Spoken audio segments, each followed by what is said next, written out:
Thanks, Aaron. That was really meant a lot to me. And thanks to Kevin and Barb for joining in this reading, and thanks to Russ Bell for hosting us. Thanks you all for coming. I'm going to read from, I've been working on a translation of the Aeneid for several years, began as sort of a homework assignment, and now there's been a few chapbooks published. They're over on that table, and there's another little chapbook called Sports that I made. I'm going to read from Book 3 and Book 4.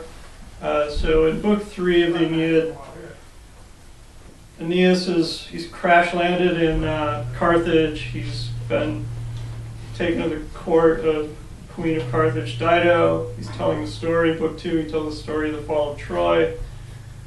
And Dido is falling more and more in love with him. And in Book 3, he tells the story of after that, their journey and their wanderings. It's all right, it adds to the atmosphere here. And how they got to Carthage. So, gave fate to the wind, first summer when father ordered. Wild prophecies of uninhabited lands, left Troy smoking in ruins. Behind us, God scattered onto the waves, all of us, refugees covered in tears, lugging family and household gods, made a place Thracians plow. Ancient ally with gods friendly to Troy, at least while it stood.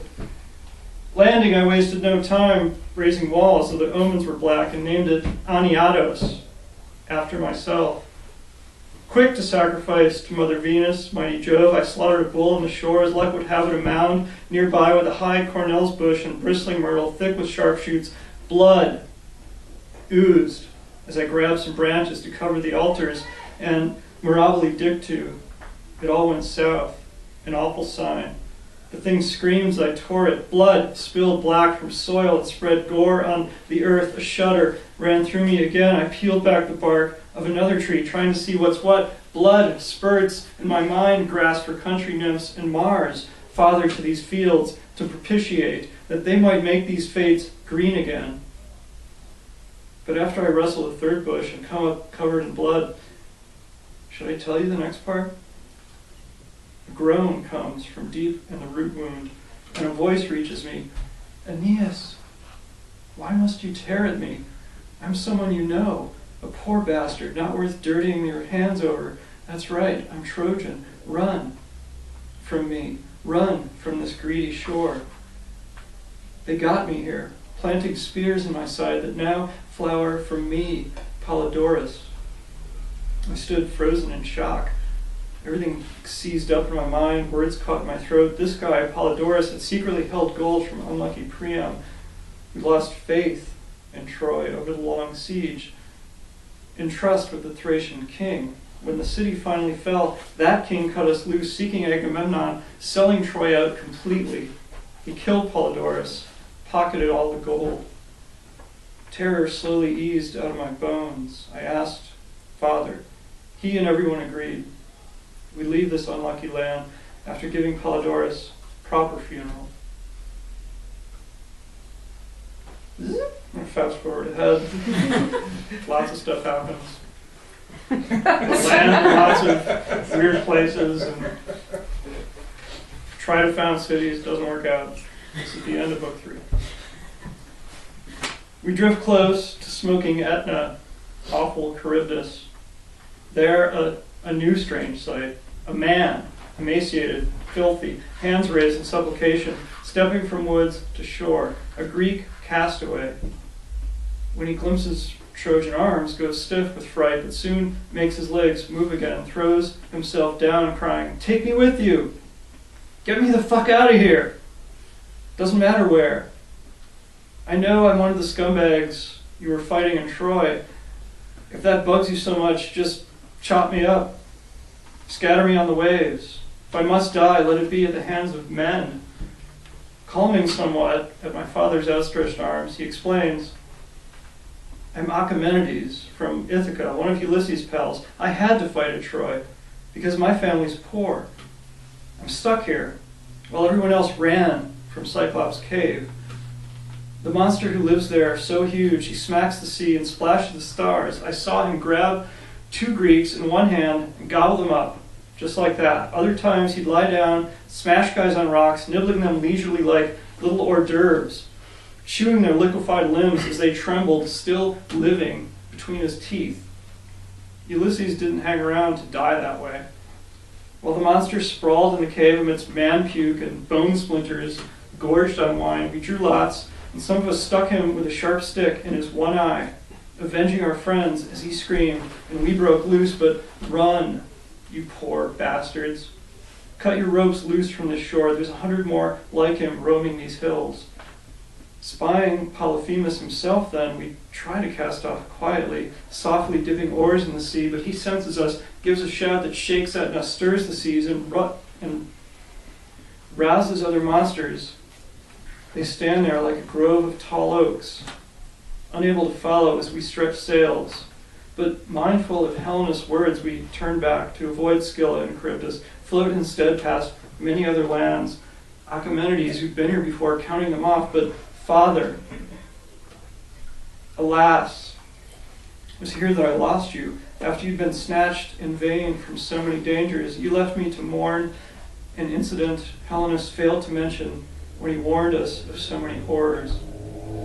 This was the final blow at the end of all those endless roads. That's how I wound up on your shore, O Queen. So Aeneas relived his labors, with each face stretched eagerly towards him, listening. Finished, fell silent at last. Book 4.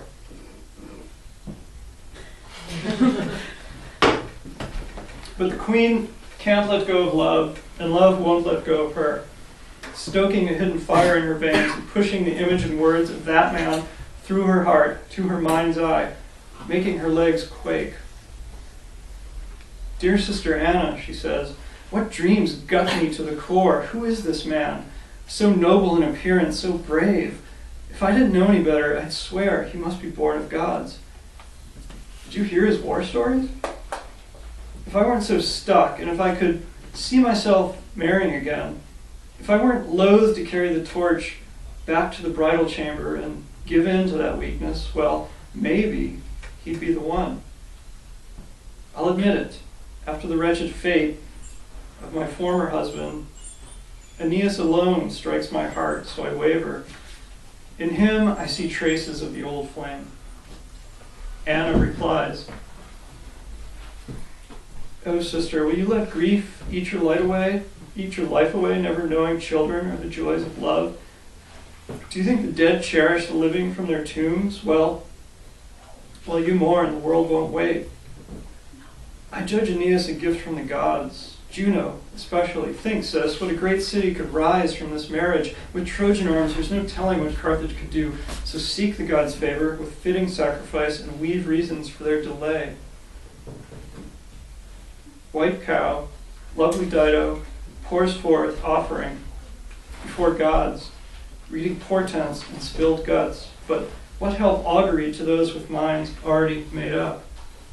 Flame eats, tender marrow, wound turns silently inside her. She wanders the streets muttering, unaware how spooky she looks. Days, she leads Aeneas around, showing him what a real city looks like. Sidonian wealth, rising malls, but every time she tries to say something, her voice sticks in her throat. Evenings, she banquets him as before, insists on hearing his labors over and over, hanging on every word. Nights, she collapses in bed, imagining his absent body, pretending to hold little Ascanius to her breast, so like his father, it's not fair. So, everything grinds to a halt. People stop working. Nobody drills at arms. Half-finished buildings leave gaps in the streets, cranes hang in the sky. Juno, sensing something is up, realizes nothing can stop Dido. In her frenzy, so finds Venus and accosts her with slow claps. Great job. You and your son have proven your divinity by teaming up on a poor mortal. You can't fool me. Jealousy of Carthage drives you, but why pick this fight now? You already got what you wanted. Why not seal the peace in a marriage pact? Let's rule together with equal power. Let Dido serve a Trojan husband, his dowry nothing less than Carthage. But Venus, sensing the counterfeit thrust in her words, treads carefully.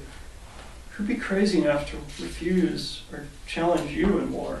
If fortune now favors the match, why not? Jupiter wants one city to rise from Carthage and the remnants of Troy. Let the people be mixed or joined in treaty. You're his wife. It makes sense for you to change his mind. I'll follow your lead. So again, Juno and Venus arrange a storm. Dido arrange a storm. Dido and Aeneas are in a cave. They get together. One of Dido's former suitors, Iarbas, complains to Jupiter. Jupiter sends Mercury down to tell Aeneas, get your shit together. Aeneas plans to sneak off. And Dido confronts him, and she says, pretty much, you're nothing. No god spawned you, no god has suckled you at her breast. Tigers nursed you on the harsh crags of Caucasus, bastard. What am I waiting for? Tears, love, groans won't make him shift his gaze the width of an eyelash. What should I do? Neither great Juno nor Father Jove glances upon me with favor. There's nothing left. I must have been crazy to take in these castaways and set them up in my realm. The joke's on me. I gave this guy back his whole fleet. Sure. Jove sends his messenger straight down from heaven to you. Your task is important enough to move the minds of gods. Sure it is. Well, don't let me stop you. Run. I hope if heaven remembers me, you'll taste pain. The name Dido haunting you, cocksucker. Once death yanks my soul from my limbs, my ghost will be everywhere. She breaks off and runs inside, leaving Aeneas to stand there, wanting to say more, but not wanting to make things worse. He staggers down to the ships with many aside to carry out the holy order. Indeed, Trojans are so keen to go, they chop green branches to craft oars, rushing from every part of the city like ants swarming their mound with winter supplies. V, when did you decide to end your life? D, when the sorrow became too much. V, what did you tell your sister? D, I put on a fake smile, told her I'd found a way either to win him back or free myself from loving him. All we needed to do was perform this rite I heard about. V, what did the rite involve? D, lots of stuff. I told her it had the power to make stars go backwards, stop flowing water, shake out night's ghosts. The important thing was I had her build a funeral pyre in the courtyard loaded with things Aeneas had left, along with her bridal bed, whatever reminded me of him. V, did Anna suspect anything? D, no. She did what I asked.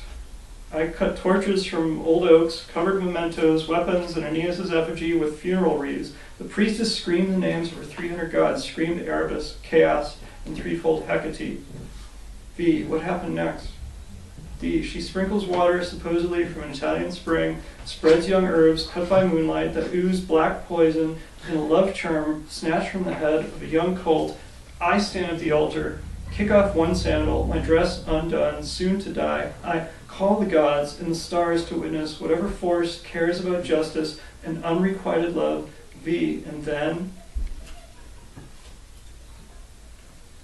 night took tired souls. I lie awake, love swelling inside me again in a great black wave of hate. What should I do? Crawl back to a former lover, already spurned? Follow the fleet like a pathetic whore? No, die, as you deserve. Not for you the guiltless rutting of wild animals, only marriage vows broken. By the time I pace to the lookout, they're already gone, ships stirring up foam on the water at first light. I beat my breast, tear out my hair, cursing the gods and debating whether to take up arms and follow them. Check it out. This is the guy they say brought the gods of his homeland and lowered his shoulders to carry his aging dad. Couldn't I have seized him when I had the chance, torn up his body, sprinkled it on the waves? Why didn't I slice up Ascanius and serve him to his father at banquet? I curse Aeneas one last time, him and all his descendants. Let shores clash with shores, arms, arms, let him die, but not before he's stripped of his son, not before he sees innocent friends killed, not until he realizes there's no peace in his chosen land. Rise up, Carthage, and piss on the bones of his grandchildren. That's the promise I ask for this heart that still runs hot with your blood. Then I turn to my own death, sending for Anna so we can at last complete the bogus rites. Mounting the platform, I address the left-behind stuff. Sweet mementos, accept my spirit. I lived how I lived. Now my soul will go to Hades. I founded the city, built walls, exacted vengeance for my husband, tribute from enemies. Now it pleases me to go down to hell. We die unavenged, but let us die. And I fall on a sword, and that's how they find me, spewing blood and gore on my hands. Rumor shakes the city. Great wails rise from every quarter. Anna bursts in. Why did you lie to me, she says. Was this your own funeral all along? Why not take me with you? Hell, why not take all of us? Show me the wounds that I might wash them and catch your last breath. Blood, piss, shit gush out of me, staining her dress. I lift my eyes. 3 times I try to lift my body. 3 times I fall back on a couch. Juno at last has mercy, sends Iris to loosen my limbs for my spirit. She flies down, trailing colors that glisten in morning dew. Iris clips a lock of my hair with her right hand, and all at once the heat eases, and my life flies away in the wind. Thanks.